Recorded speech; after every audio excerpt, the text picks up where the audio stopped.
तेजस्वी यादव जन आशीर्वाद यात्रा पर निकले हैं और उन्होंने आज पहली 3 सभाओं में ये कहा कि जनता से कहा कि आप इंश्योरेंस हैं हमारा और आप इंश्योरेंस दीजिए, यानी अगले 5 साल का मौका।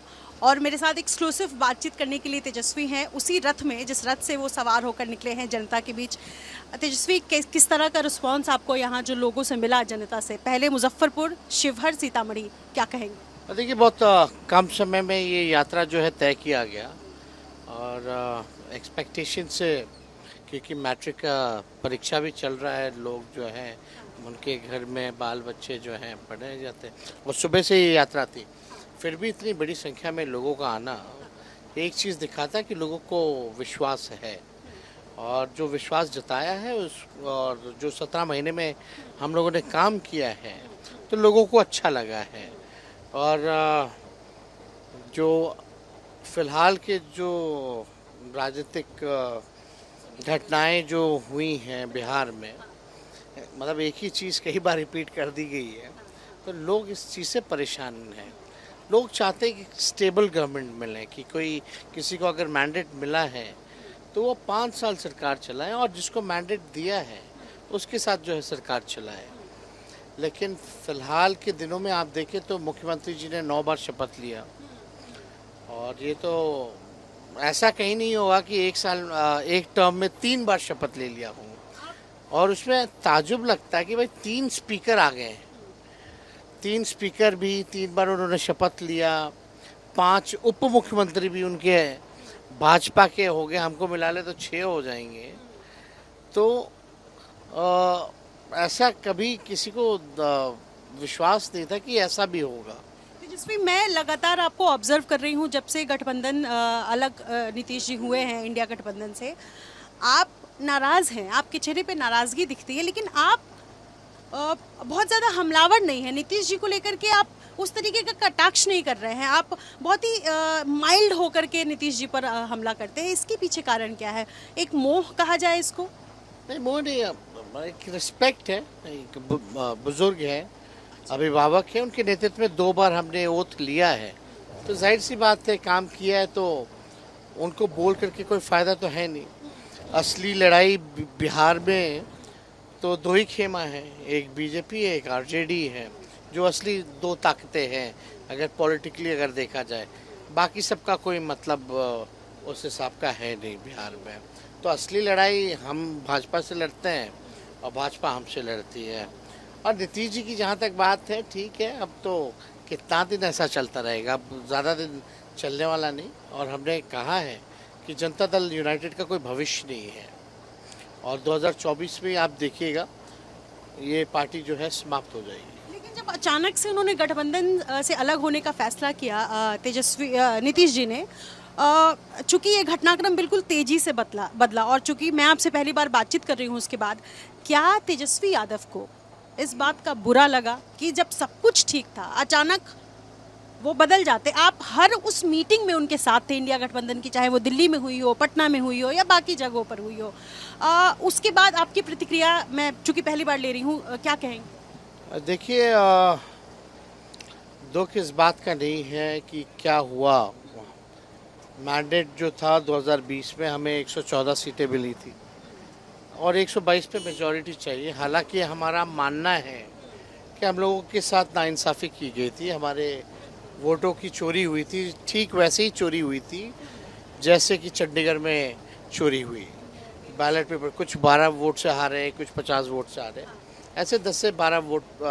फिर भी हमारा जो मैंडेट था, after all whatever we accepted, विपक्ष में बैठने का।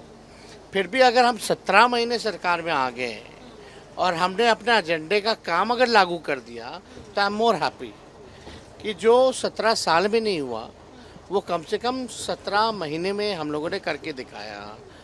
और वही मुख्यमंत्री जी 20 में तो आप उस समय थी, सारा कवरेज वगैरह करती थी, तो उस समय मुख्यमंत्री कहते थे कि कहाँ से लाएगा नौकरी, कहाँ से पैसा लाएगा, यह असंभव है, नहीं हो सकता। भाजपा के लोग भी पहले बोलते थे, लेकिन निर्मला जी आती हैं, अपना मैनिफेस्टो रिलीज़ करती है, उसमें वो 19 लाख कहती हैं। हालांकि सरकारी नौकरी के बारे में नहीं कहती, रोज़गार कैसे वो करेंगी सृजन, इसके बारे में वो कहती हैं। तो हमने तो जो 17 महीने रहा है उसका काम किया है, लेकिन ये तो कोई कोई बहुत ही महारथी वाला काम तो नीतीश जी ने किया नहीं कि भाई आप जो है कभी इधर आते हैं कभी उधर आते हैं। अगर आपको आना है तो पूरी बहुमत लेकर आओ, अपने आप से रहो। आपको उससे शिकायत है, आपको इससे शिकायत है, लेकिन इस बार तो कोई रीज़न ही नहीं था। मतलब कोई एक ठोस रीज़न तो होना चाहिए कि आप भाई आए क्यों और गए क्यों। आप यहाँ आए क्योंकि आपके पास रीज़न था, आपने जिस हिसाब से लोटस ऑपरेशन चल रहा था, तो इनका कहना था कि हमारे पार्टियों को तोड़ा जा रहा है और एक देश के विपक्ष को गोल बंद करके हमको इनको रोकना है।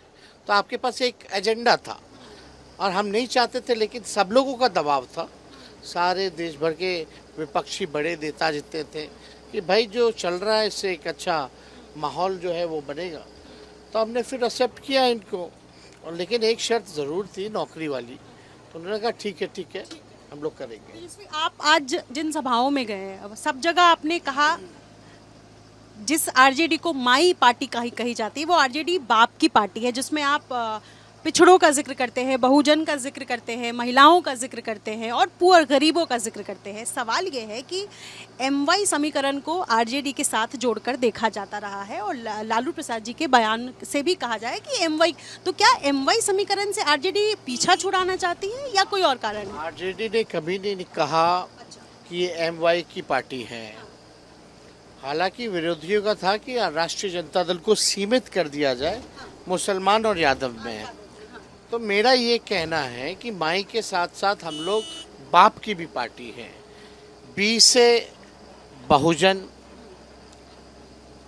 ए से आपका हो गया अगड़ा, दूसरा ए से हो गया आधी आबादी जो महिलाओं की है, और पी से पुअर यानी BAAP, ये बाप।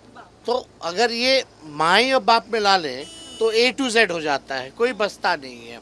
तो हम तो शुरू से ही A to Z की राजनीति करते रहे। आप स्टीयरिंग सीट पर थे जब राहुल गांधी यहाँ आए थे। सवाल ये है कि इंडिया गठबंधन में क्या तेजस्वी स्टीयरिंग सीट पर ही रहेंगे? नहीं, हम लोग देखिए जनता के बीच रहेंगे। स्टीयरिंग सीट पे जाहिर सी बात है, बिहार में एक बड़ी जिम्मेवारी मेरे कंधे पे है, तो उसको बखूबी हम निभाने का काम करेंगे। लेकिन हम लोग इंडिया अलायंस में हैं, जो निर्णय अलायंस का होगा उस हिसाब से, जो दायित्व मिलेगा उस हिसाब से हम लोग काम करेंगे। इंडिया अलायंस के कई साथी चले गए, ममता बनर्जी चली गई, खुद नीतीश जी अलग हो लिए। आपको लगता है कि अगर कांग्रेस थोड़ी और सीरियस होती तो ये बेहतर रिजल्ट हो सकता था लोकसभा में? देखिए, 2 बार से सबसे बड़ी पार्टी राष्ट्रीय जनता दल बनी, लेकिन हमने मुख्यमंत्री नीतीश कुमार जी को बनाया। तो जब बड़ी पार्टी होकर के इतना बड़ा सैक्रिफाइस कर सकते हैं तो और लोगों को भी सोचना चाहिए कि किस हिसाब से सही आइडियोलॉजी के लिए अगर आप लड़ रहे हैं, सही मायने में अगर आपको लगता है कि लोकतंत्र और संविधान पे खतरा है, तो ये बहुत ही छोटी चीज़ें हैं सैक्रिफाइस करने को। सब क्यों साथी छोड़ कर जा रहे हैं? क्या कैसे देखते हैं आप, क्योंकि आप भी हिस्सा हैं इंडिया में? देखिए, सबके अपने अपने रीजंस हैं।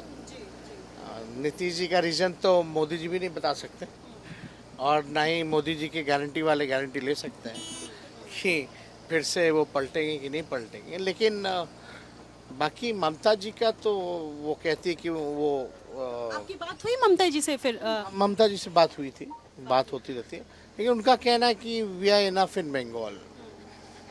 बट अच्छा होता कि सब साथ रहते हैं और लड़ते हैं, बेहतर रिजल्ट होता। आपको लगता है अब बेहतर रिजल्ट होता। अब साथ हम लोग आए हैं, बैठे हैं, तो साथ रहना चाहिए।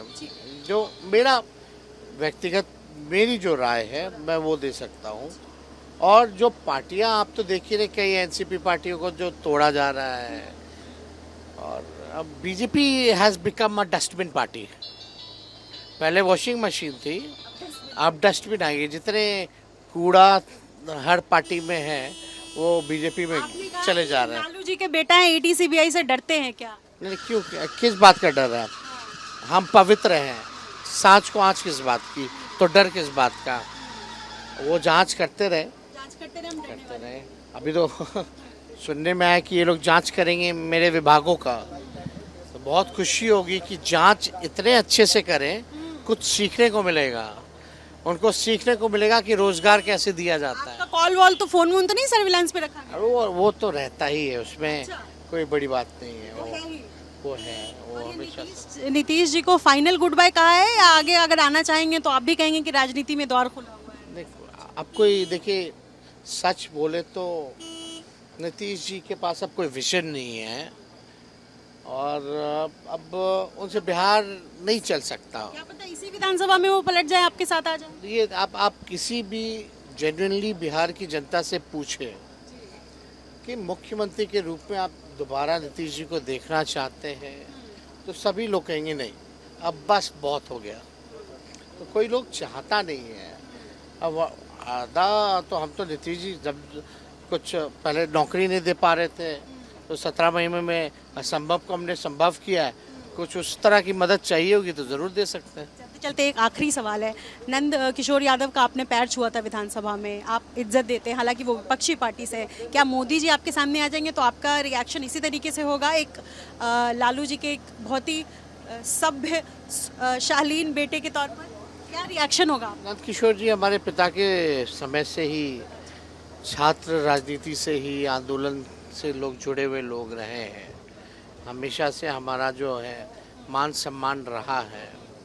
और प्रधानमंत्री जी से हो या अमित शाह जी हो या भाजपा के कई एक नेता, अटल बिहारी जी हमारी बहनों की शादी में आया करते थे, और जब भी पटना आते थे तो हमेशा, या जब मेरी माता या पिता, जब मेरी माता जब मुख्यमंत्री थी, तो गवर्नर भी अगर भेजना होता था तो वो राय लेकर के भेजा करते थे। तो उन सभी महापुरुषों के तो हमने पैर छुए ही हैं। ऐसा नहीं है, पैर छूने से, झुकने से कोई छोटा नहीं हो जाता। ये तो संस्कार है और अपनी इच्छा है कि आप किसका आशीर्वाद लीजिएगा नहीं लीजिएगा। लेकिन उम्र में बड़े हैं तो जाहिर सी तौर पे आशीर्वाद लेने में किसी को हर्ज होना नहीं चाहिए। तेजस्वी एक स्टैब्लिश नेता हो चुके हैं बिहार में, इस तरीके की प्रतिक्रिया मिलती है तो क्या आपका रिएक्शन होगा? नहीं, अभी तो शुरुआत ही है। अभी तो बहुत चीज़ सीखना है, बहुत चीज़ करना है। तो लोगों को अच्छा लग रहा है तो एक आपको हौसला और बुलंद होता है। मेहनत आप चाहते हैं कि और ज़्यादा करें।